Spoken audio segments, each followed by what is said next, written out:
Hey good people, thanks so much as always for popping by. I must say I'm very happy and grateful for all the little improvements and leaps in this channel. Every time I come back there's always some positive growth that's going on. So thanks a lot for your views and always coming to hang out. Okay, I'll stop patronizing you. So today I wanted to start a new series of episodes called Change Your Mood Immediately. I'll create a playlist for this and attach it to the description below so you can come back periodically and see what I've added to it. I started to write this episode and realized there's just too many concepts to discuss. So today I'm just going to focus on the importance of laughter.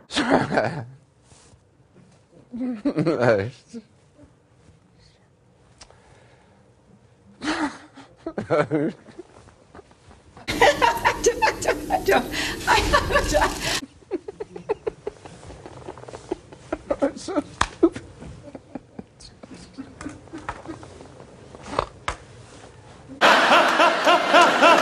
It's really so stupid.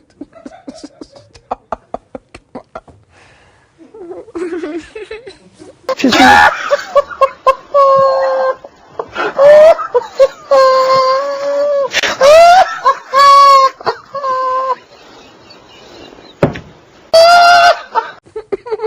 Come on.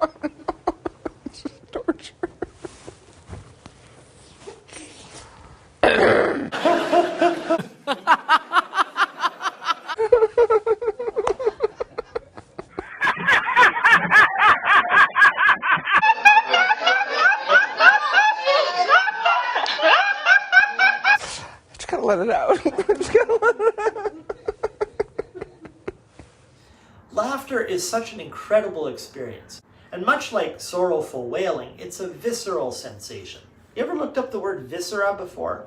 It relates to the internal organs in the main cavities of the body, especially those in the abdomen. For example, the intestines, the stomach, or the lower lungs. In the tantric traditions, which I realized aren't really accepted legitimately here in the West, this refers to the Manipura and the Svadhisthana chakras in the body. I've still not done a lot of research into chakra centers or even meditations for that matter, so I'm somewhat ambivalent on the topic. But it's a powerful region of sensation. When we're wailing, sobbing, or laughing uncontrollably, it feels like it's coming straight from your soul, from the very center of your being. I'm going to list a ton of references in the description below for articles that talk about laughter if you're a reader. You can also just Google health benefits of laughter, and there are scores of articles there that I just don't have time to get into all of them. I was just scanning through one of them though, which claims that children laugh on average 200 times a day, while adults only 26 times a day. That stopped me dead in my tracks. I don't know how they arrived at such figures, but at first blush that certainly seems accurate. Laughter is a magical, playful, and spiritual experience. We can never do too much of it.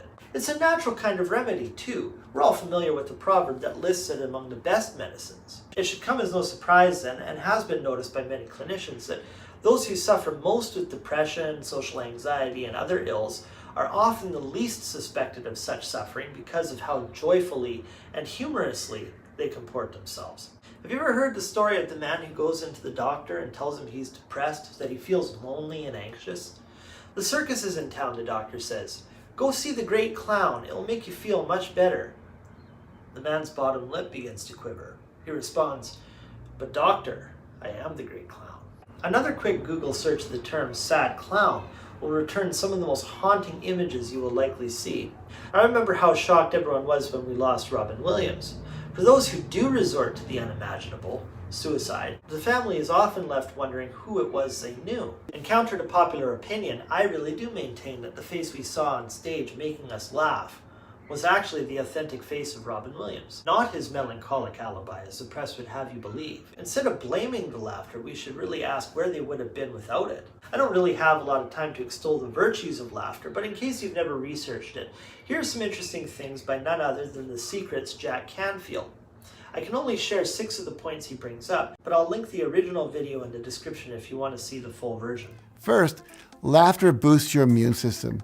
Negative stress can cause your body to release chemicals that weaken your immune system, making you more likely to contract a disease. Laughter, though, reduces negative stress and in turn prevents those chemicals from being released.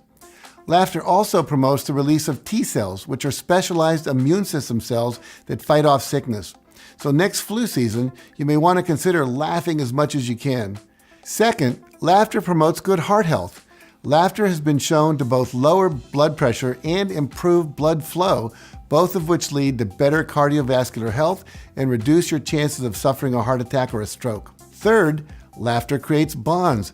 If two people are laughing together, they will feel more emotionally connected. This makes laughter a great tool if you're going out on a date or trying to make friends with a coworker.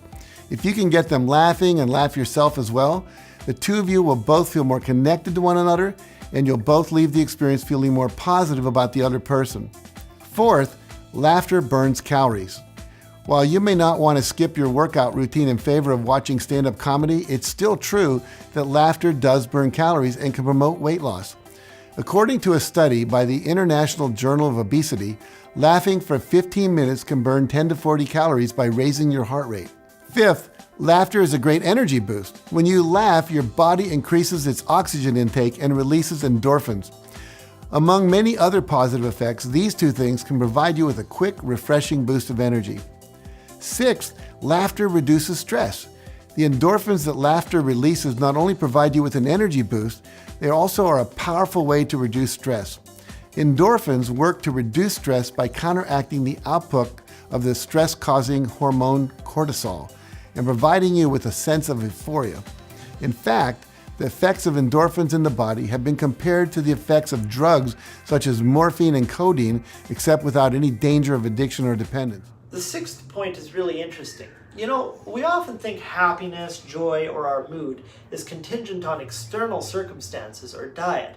And make no mistake, these are essential components to your overall mood. We all know how a cup of coffee, fresh fruit, and good news can part the clouds of inner crapola within a matter of common seconds. But I was reminded of a point I believe I read in this book, The Man Who Wasn't There by Anil Ananthaswamy, that the brain's neurochemicals are purported to be 7 times as potent as the strongest narcotics known to man. I tried in earnest to source that little factoid, but couldn't find it, unfortunately. I'm pretty sure it was in this book. These neurochemicals are so incredibly strong, and as mentioned, laughter immediately increases the production of serotonin and endorphins while suppressing cortisol, dopamine, and epinephrine, or adrenaline, stress hormones.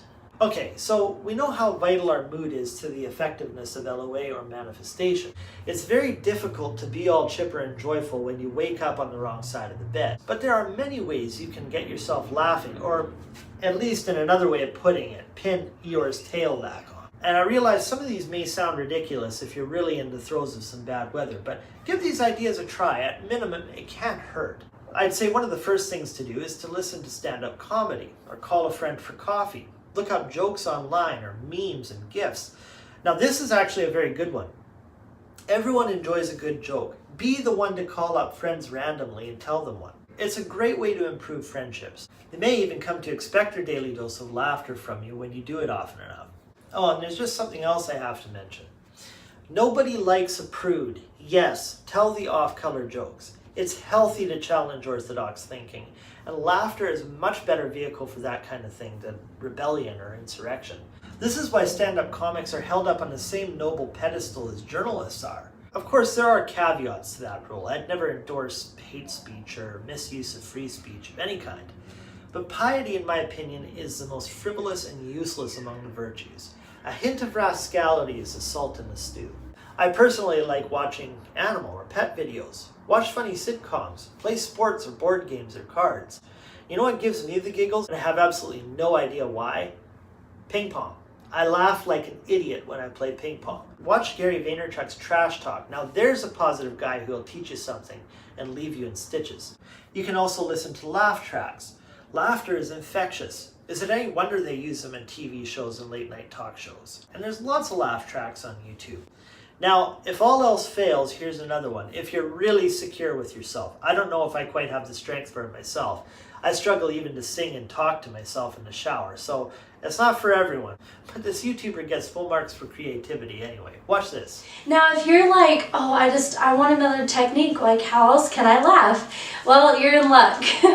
I'm gonna embarrass myself today on camera just for you guys, but I'm already kind of getting red, I can feel it. But I've done this before on my channel on a video that I think it was called How to Be Happy or something. But this is a technique that I personally came up with. It's my signature technique to get people to laugh. And what you do is you mimic your laugh. And at first you fake a laugh. So you're just like, huh. And then you repeat yourself and say, huh. And then you go, huh, huh. And then you like continue on mimicking. And then once you start really laughing, you start to mimic that one. And once you mimic the first one, then or the next one, then you add to it naturally. And so it's like you just keep trying to mimic it, but then you keep adding to it, so you can never fully mimic your laugh once you start laughing, because it's like more laughter just comes into play. So I'm gonna do it for you guys right now. Oh my gosh, I'm so embarrassed. Okay. Ha ha ha ha ha ha ha ha ha.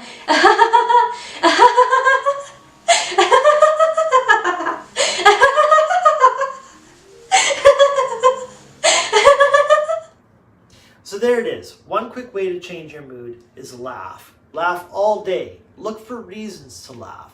It's better than the alternative.